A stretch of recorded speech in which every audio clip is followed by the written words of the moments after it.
Si je pouvais te présenter une personne qui peut améliorer ta vie, ton présent, ton futur, ta stabilité émotionnelle, tes relations, aimerais-tu que je la présente?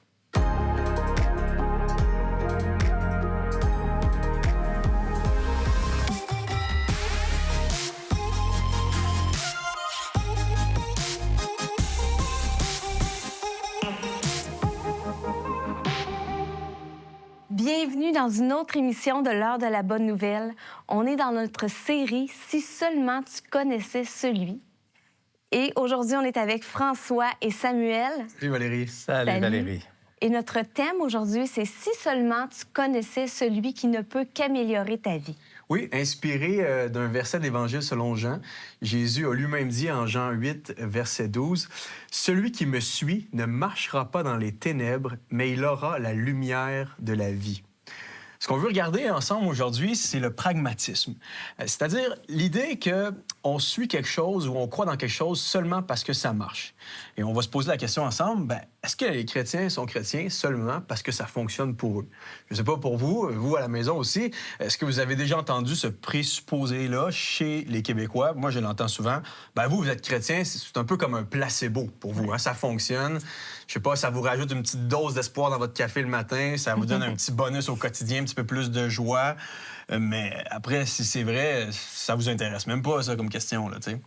Ah, c'est ça. Si c'est vrai, on s'en fout, ça me fait du bien, on y va, on fonce dans le tas. Oui, exactement. C'est la mentalité qu'on entend souvent. Ben oui. J'ai été, Valérie, moi, dans la rue, comme à chaque émission, et j'ai posé la question, est-ce que les gens sont d'abord religieux pour leur propre bénéfice? On écoute ça ensemble. Oh mon Dieu, question très personnelle. Moi, personnellement, je suis croyant, mais pas pratiquant. En général, les gens cherchent ce qui leur plaît à eux, puis ce qui leur plaît pas, ils laissent tomber, mais c'est pas toujours ce qu'il faut faire. Est-ce que vous pensez que quand on croit, est-ce que on le fait pour nous? C'est dans le sens, c'est nous qui est avantagé là-dedans? Bien, c'est sûr, c'est nous qui est avantagés, ça nous donne du bonheur, ça nous aide à grandir, oui. Oui. Okay. Oui, je pense que ça c'est vrai. OK. Toi, est-ce que tu es croyante? Non. Tu crois qu'il n'y a rien au-dessus, il n'y a pas un Dieu créateur, non? Non. Les gens vont être croyants pour qu'est-ce qu'ils vont être en mesure d'obtenir en lien avec la croyance, là. Mais la croyance, c'est aussi souvent de redonner au suivant, là. De s'impliquer dans sa communauté, c'est de penser à autrui, là. Oui, je pense. Souvent, quand il se passe des mauvaises choses dans le monde, c'est là que les gens se rapprochent de la religion et viennent se diriger vers Dieu pour rechercher du bien-être, je pense. Moi, dans ma famille, on croit en Dieu, puis on pense que ça peut nous apporter du bénéfice. Je pense que oui. C'est un acte égoïste. Oui, je le crois. Je le crois, que les gens, pour leur propre bénéfice, vont croire en quelque chose. Mais je pense que collectivement, c'est important de croire en quelque chose, justement, pour avoir de l'espoir en l'avenir, puis dans l'avenir de nos enfants aussi. Les croyants, ils croient parce qu'ils ont peur de l'inconnu et qu'ils veulent avoir un genre de réconfort. Donc oui, je pense qu'ils croient pour un bénéfice à la fin, genre quand ils vont mourir, aller quelque part, ils savent qu'ils vont quelque part. Dans une culture qui fait le culte de la liberté individuelle, de l'autonomie individuelle, du bien-être, du confort, honnêtement, je ne m'attendais pas à d'autres réponses que ça. J'ai l'impression ici que la logique du consommateur, j'achète et je retourne à ma guise, c'est comme infiltré dans la religion humaine.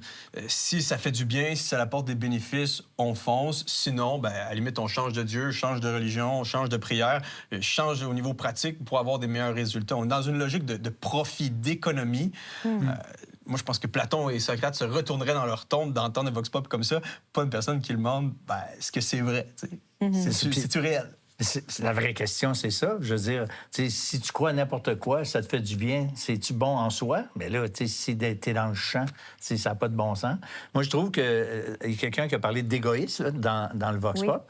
Puis, pour de vrai, clairement, je suis d'accord avec la plupart des gens qui disent, oui, les gens cherchent ça pour leur propre bénéfice. C'est dommage, mais c'est une réalité qui démontre, en ce qui me concerne, l'égoïsme du cœur humain. Tu sais, c'est me, myself and I. Tu sais, on ne peut pas s'en sortir. Et il y a quelqu'un, une fois, qui m'avait même dit, à propos de chrétiens, il dit même, la tendance lourde chez les chrétiens, c'est quand ils prient généralement d'une façon égoïste pour eux. Lorsque, par exemple, Jésus nous a enseigné de prier le fameux Notre Père que les gens récitent, là, bien, le Notre Père, c'est Dieu d'abord, puis ensuite, on en vient à nous. Mais nous, je te dis que le moi vient vraiment de bonheur dans la prière. Plus rapidement que le nous, oui. Ben oui. Ce qu'il faut comprendre, c'est que notre existence à nous est dérivative de celle de Dieu. Mais pour le postmoderne, en 2024, on dit non, ce qui est important, c'est moi, ma perspective de Dieu. Tu sais, je découle pas de Dieu nécessairement. C'est moi, je vais choisir le Dieu qui me convient. Mais si lui était là avant moi, c'est pas ça la vraie question, là. On se retrouve dans le prochain segment avec Sam pour continuer sur le sujet. Les chrétiens ne sont pas chrétiens parce que ça fonctionne au quotidien, mais bien parce que c'est vrai. Si Jésus n'est pas sorti vivant du tombeau, de grâce, jetez mon message à la poubelle. Mais c'est plutôt l'inverse, et l'histoire nous l'a prouvé. Parce que Jésus est ressuscité des morts, l'apôtre Paul a perdu sa vie à annoncer ce message-là aux Juifs et aux non-Juifs. Ces disciples-là n'avaient aucun bon motif d'inventer une bonne nouvelle par rapport à Jésus, à moins que tout ça ait été vrai. Jésus était vraiment le Fils de Dieu, l'envoyé de Dieu pour venir réparer les pots cassés de l'humanité. Vous avez des questions ou des commentaires sur ce que vous venez d'entendre? Contactez-nous par téléphone ou réagissez sur les médias sociaux.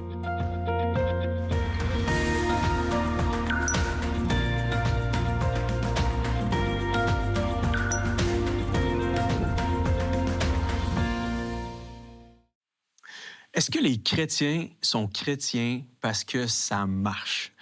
Laissez-moi péter la bulle en partant. Non, non, non et non. Les chrétiens ne sont pas chrétiens parce que ça fonctionne au quotidien, mais bien parce que c'est vrai. Cette manière de penser la foi chrétienne, que les croyants le sont parce que ça marche, a plus à voir avec l'idéologie du pragmatisme que le christianisme biblique lui-même. Les chrétiens ne sont pas chrétiens parce que c'est pratique au quotidien, parce que ça fonctionne, parce que c'est utile, c'est pas un petit à côté intéressant, mais bien parce que c'est une foi qui se vérifie dans l'histoire, qui est crédible scientifiquement parlant. On assiste présentement à une révolution au niveau scientifique. Beaucoup de scientifiques se tournent vers Dieu en examinant l'immensité de l'univers, même des philosophes qui examinent des causes logiques et qui se disent qu'il doit y avoir une première cause qui a mis en branle tout ce monde, qui est la première des causes, et ensuite toutes les conséquences en ont été tirées. C'est une foi qui est cohérente avec la réalité vécue et observée. Dans un des grands textes du Nouveau Testament, qui est un credo, c'est-à-dire une portion du Nouveau Testament qui était préexistante à la réalité même de l'Écriture du Nouveau Testament, les chrétiens récitaient ce que je m'apprête à vous dire. C'est en 1 Corinthiens 15, verset 14, l'apôtre Paul dit « Si le Christ n'est pas ressuscité, nous n'avons rien à proclamer et vous n'avez rien à croire. » L'apôtre Paul est très clair. Si Jésus n'est pas sorti vivant du tombeau, si ceci n'est pas une réalité historique, factuelle, vérifiable, de grâce, jetez mon message à la poubelle. Qu'on arrête de parler du christianisme, qu'on laisse Jésus bien enterré avec ses ossements. Mais c'est plutôt l'inverse, et l'histoire nous l'a prouvé, c'est l'inverse qui s'est passé. Parce que Jésus est ressuscité des morts, l'apôtre Paul a perdu sa vie à annoncer ce message-là aux Juifs et aux non-Juifs. Jésus était vraiment le Fils de Dieu, l'envoyé de Dieu pour venir réparer les pots cassés de l'humanité. C'est ça que l'apôtre Paul est en train de dire. Si notre foi chrétienne n'est pas fondée sur la réalité historique de ce monde, elle ne vaut absolument rien. Et c'est le cas pour nous, encore chrétiens aujourd'hui. Honnêtement, là, si quelqu'un pouvait me démontrer une preuve là, aujourd'hui, devant moi, là, que Jésus était un charlatan, un menteur, à la limite qui n'a même pas existé, ou que Jésus n'est pas ressuscité des morts, que la Bible, c'est complètement de la foutaise, je serais prêt à dire « Amène-moi les preuves, je veux discuter, je ferme ma chaîne. » Et même l'heure de la bonne nouvelle, c'est fini, ça. Si on a la preuve que c'est faux, on ne veut pas y croire. Les chrétiens ne sont pas dupes et pas naïfs non plus. Je ne suis pas en train de dire que le pragmatisme peut pas être intéressant dans d'autres domaines, comme en finance ou dans une usine de production, où ce qu'on recherche, c'est un résultat utilitaire dans le quotidien. Mais au niveau de la religion et de la vision du monde, ça ne tient pas la route. L'efficacité pratique de tes croyances ou les résultats qu'elles produisent dans ta vie ne garantissent pas pour autant leur existence. Imaginez avec moi un détective qui rendrait tous ses verdicts, tous ses rapports en fonction là, des retombées médiatiques autour de lui. On dirait... C'est un arnaqueur. Ce qu'on veut savoir, c'est les faits, ce qui s'est passé. Et lui, il modifie un petit peu les comptes rendus pour avoir des résultats médiatiques intéressants. Imaginez avec moi un juge qui rendrait ses verdicts en fonction de l'ambiance dans la salle. On dirait que c'est pas un bon juge parce qu'il passe à côté de ce qui est essentiel, la vérité elle-même. C'est pas secondaire, c'est pas superficiel. Est-ce que c'est vrai? Parce que sinon, là, on va se le dire là, entre nous, là, à Salt Lake City, là, ça fonctionne beaucoup mieux d'être un mormon. Tu devrais devenir un mormon si tu habites là. Si tu habites à New York, là, pense à devenir juif. Pense-y sérieusement, parce que tu vas peut-être avoir de meilleures opportunités. Tu vas pouvoir te partir une business ou deux. Tu t'en vas vivre au Pakistan. C'est pas grave, c'est le Coran, c'est vrai, Mohamed, tout ça. Deviens musulman. Ça va te donner un meilleur crédit social. Au Cambodge, bouddhiste pourrait te donner des belles opportunités ici et là. Puis, si tu comptes rester au Québec, là, sois juste un petit peu frustré contre la religion. Toujours un petit dent contre la religion, entretiens les idées reçues, le christianisme égale obscurantisme, les hommes d'église, c'est tous des tout-croches. Puis, tu vas passer dans la majorité et tu vas voir, ça va peut-être avoir des bons résultats, tu vas avoir l'air d'être un bon Québécois moyen. Mais voyons donc, qui penserait comme ça? C'est pas comme ça qu'on pense. Non, ce qu'on veut savoir, c'est est-ce que c'est vrai? Cette logique-là n'a pas de sens.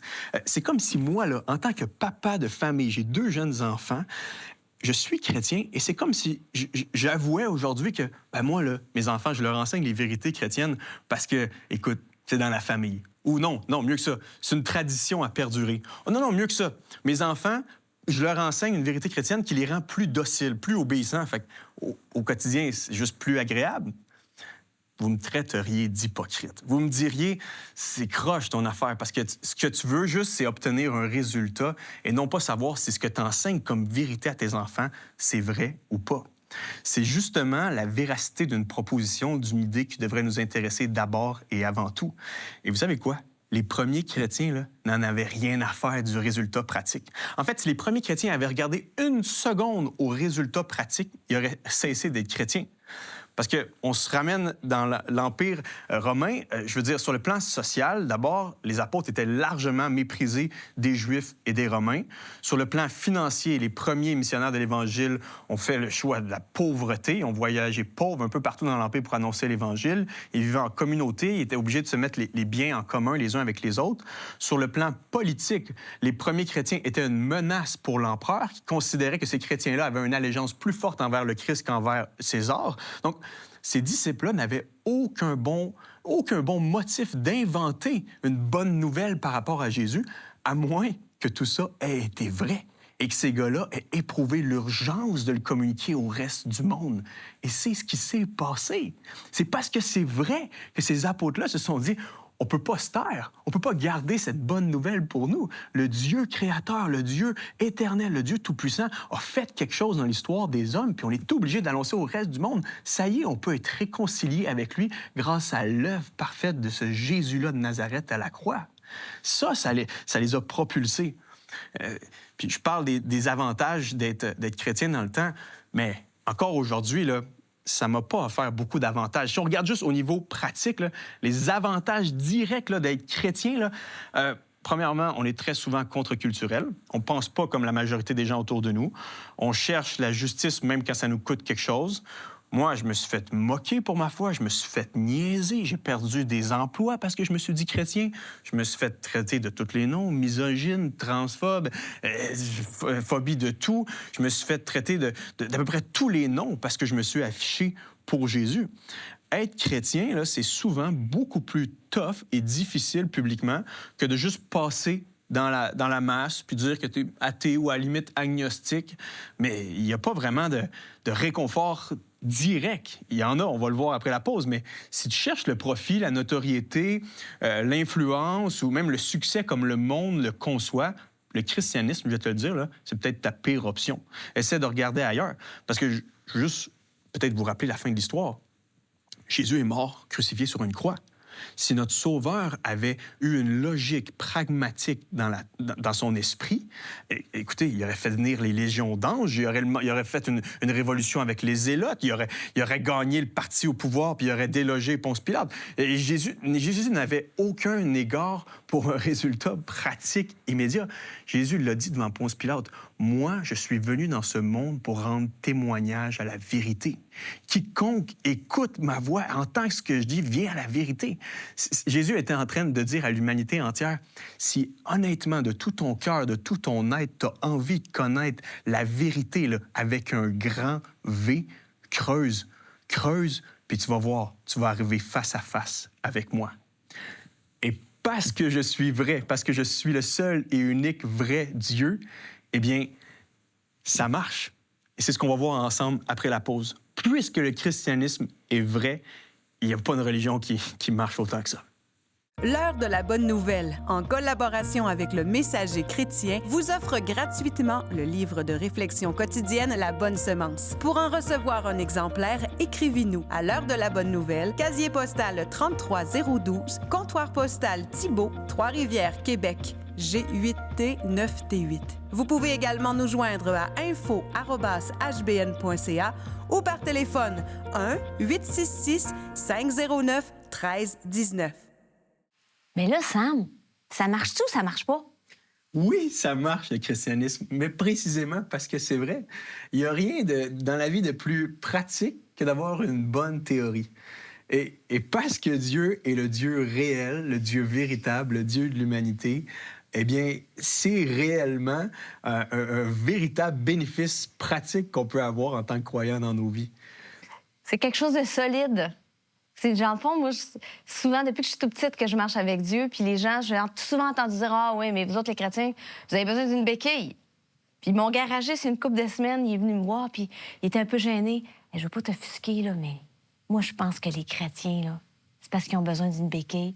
Puis ça m'a fait sourire parce que quand je me faisais dire ça quand j'étais jeune, ça m'offusquait un peu. Je me disais, ben non. Puis là, avec toutes les expériences de vie que j'ai vécues, je dis pas que je suis vieille. Je suis un peu plus vieille. C'est tellement... Ça fait aucun sens de penser que ma foi, ça serait une béquille. Parce qu'une béquille, c'est temporaire. C'est faible, c'est fragile. On n'en a pas besoin pour longtemps. Puis ça peut pas vraiment tant nous supporter que ça. On peut pas marcher des longs kilomètres avec des béquilles. Mais la foi, c'est plus comme une ancre. La façon que je le vois aujourd'hui, puis c'est dans Hébreu que ça dit ça, que pour notre vie, notre espérance est comme une ancre. Puis ça dit que cette espérance-là est fixée dans les cieux. Donc, c'est quelque chose de solide. Notre foi en Dieu, c'est ce qui nous tient, puis ce qui nous permet de rester droit, puis d'avancer dans la vie malgré les épreuves, malgré les tempêtes qui peuvent arriver, parce qu'on sait que ce en quoi on croit, c'est vrai. Ben oui, ça transforme notre identité, ça propulse notre vie d'une façon là, incroyable là, de croire en Jésus. Si on examine juste au niveau pratique nos relations conjugales, familiales, je veux dire, si je n'étais pas chrétien, je ne serais pas motivé par des principes tellement incroyables comme aime ton prochain comme toi-même, ou juste fais pas aux autres ce que tu veux pas qu'on te fasse, ou plein de principes de sagesse qu'on trouve dans les Proverbes, dans le Nouveau Testament aussi, qui nous amènent constamment à améliorer notre perspective des autres, toujours être encore plus dans l'amour. Nos voisins aussi. Oui. Moi, mes voisins sont venus me voir récemment, puis là, je mentionne un bon coup, mais je pourrais mentionner des mauvais coups aussi. Puis il me voit, il me dit, coudonc, t'es-tu un agent du FBI? T'es trop gentil. Mais j'ai trouvé ça flatteur. Je me suis dit, c'est au nom de Jésus que je suis gentil. C'est pas par... Moi, des fois, j'ai pas envie d'aider mes voisins. Là. J'ai assez à faire chez nous dans ma maison, tu sais. Mais parce qu'on suit le Christ, on est débordant, on est comme la parole a dit, on est rempli par le Saint-Esprit de son amour, puis on est capable d'un amour qui est extraordinaire. Les bénéfices pratiques sont multiples. On peut parler du sens aussi. Ça explose le sens de cette vie d'être chrétien, là. On arrive devant les merveilles de ce monde, on a quelqu'un à qui remercier. On vit pour la gloire de Dieu et non pas pour notre petit royaume à nous. Exact. Puis comme tu disais tantôt avec notre identité, de savoir qui on est, qu'on appartient à Dieu. Je suis une fille, la fille de Dieu. Ça change toute ta perspective de la vie. Oui. Tu ne t'appartiens plus à toi-même, tu sais. Et ça, on pourrait nommer plein de petites situations du quotidien, mais il y a plein de fois où est-ce qu'on s'en remet à Dieu. Tu sais, l'apôtre Paul dit, si je vis, c'est Christ qui vit en moi, là. Tu sais, c'est pas juste un petit ménage en superficie, la foi chrétienne. Et c'est comme ça qu'il s'en est parlé dans le Nouveau Testament. Suivre Jésus, on devient une nouvelle création en suivant Jésus. Et j'avais un verset que j'aimerais vous lire. C'est en 2 Corinthiens, chapitre 5, versets 17 à 18. Si quelqu'un est en Christ, si quelqu'un est uni à Jésus dans la foi, il est une nouvelle créature. Les choses anciennes sont passées. Voici, toutes choses sont devenues nouvelles. Jésus fait un méchant changement dans nos vies et ça implique toutes les facettes de notre existence. Et ce qui est beau ces temps-ci, c'est que même les universitaires commencent à reconnaître que nous sommes branchés sur Dieu. Et même les universitaires athées disent des phrases comme « Il semblerait que le corps humain fonctionne mieux lorsqu'il est dans une dynamique de foi avec un plus grand que soi. » Il y a même un homme aux États-Unis qui avait entrepris, un auteur qui avait entrepris d'écrire un livre « Pourquoi l'Amérique n'a pas besoin de religion ?» Et il a commencé à faire des études sérieuses sur des couples et des familles chrétiennes.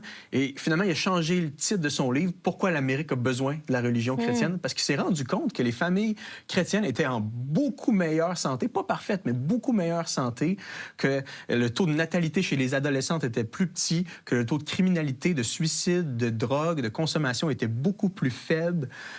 Donc, il y a de réels bénéfices à suivre Jésus.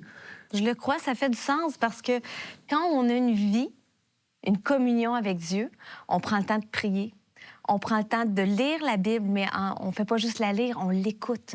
On la laisse nous parler, nous transformer. Juste le fait de s'arrêter puis de prier, ça nous calme parce que ça nous ramène au cœur de Dieu qui est au-dessus de toute chose. Donc, c'est vrai que ça descend le niveau de stress. Moi, plus je prends du temps dans la prière, dans la lecture de la Bible, moins je vis d'anxiété, de stress, parce que je me rends compte que ça ne dépend plus de moi, de mes propres forces, mais que tout dépend de Dieu. Jésus l'a dit, moi, je vous donne ma paix. Cette paix-là, le monde ne peut même pas vous la donner dans tout ce qu'elle a de meilleur. Cette paix-là, moi aussi, m'a beaucoup accompagné à plusieurs moments dramatiques de ma vie, des moments chocs. Et évidemment que d'avoir Jésus à mes côtés, ça change notre perspective et notre destinée, même sur cette terre. Vous avez des questions ou des commentaires sur ce que vous venez d'entendre? Contactez-nous par téléphone ou réagissez sur les médias sociaux.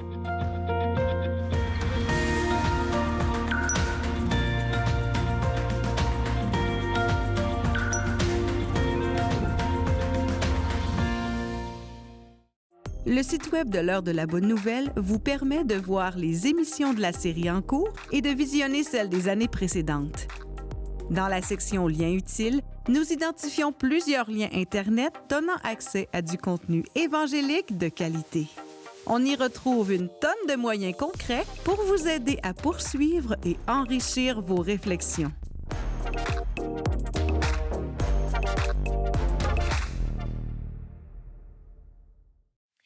Sam, on a commencé cette émission-là avec le verset Jean 8,12 qui dit « Celui qui me suit ne marchera pas dans les ténèbres, mais il aura la lumière de la vie. » Comment est-ce que tu l'appliques avec notre émission du jour?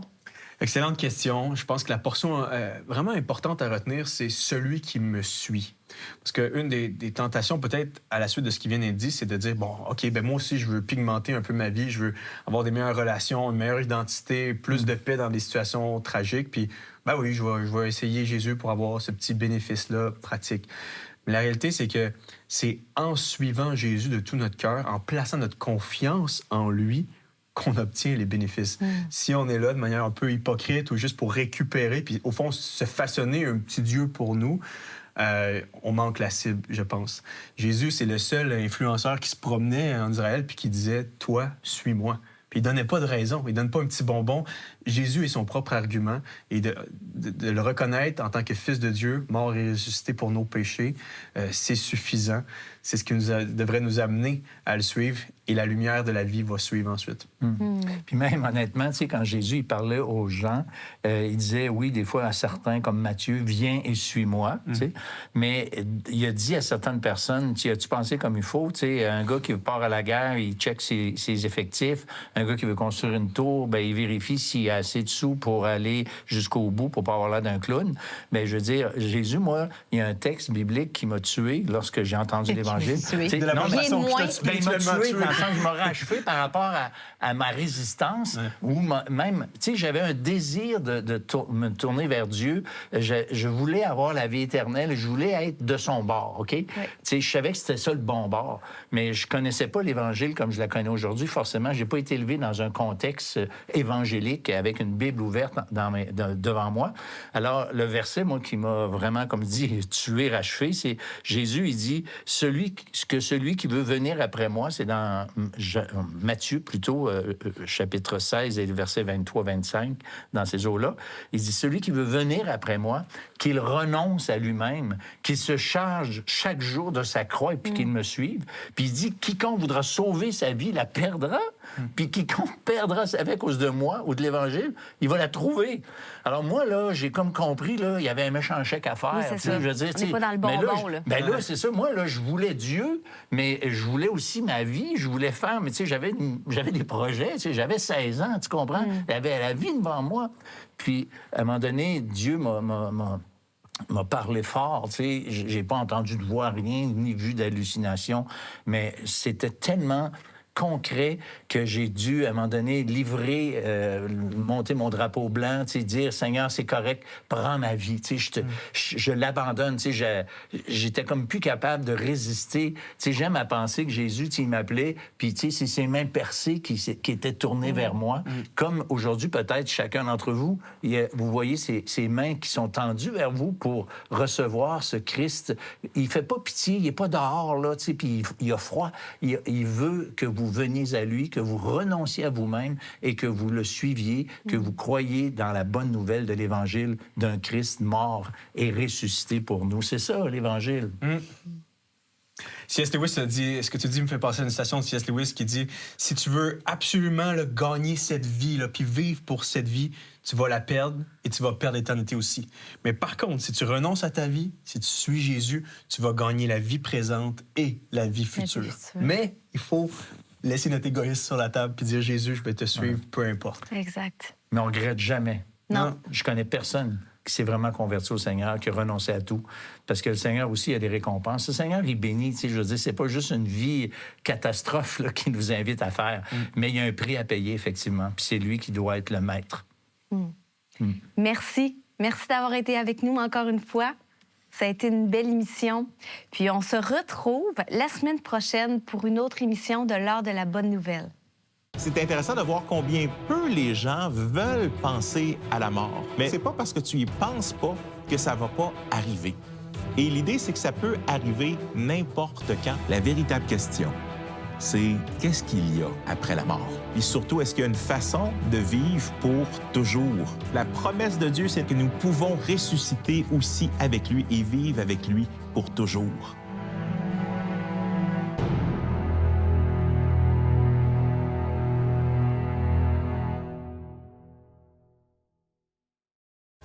Ça me parle, c'est l'Évangile en québécois, par un Québécois, pour les Québécois. Ce projet propose des vidéos bibliques authentiques et ludiques sur la foi chrétienne présentées par Samuel Plante, un communicateur créatif et passionné. Vérité drôlement spirituelle sur sameparle.com.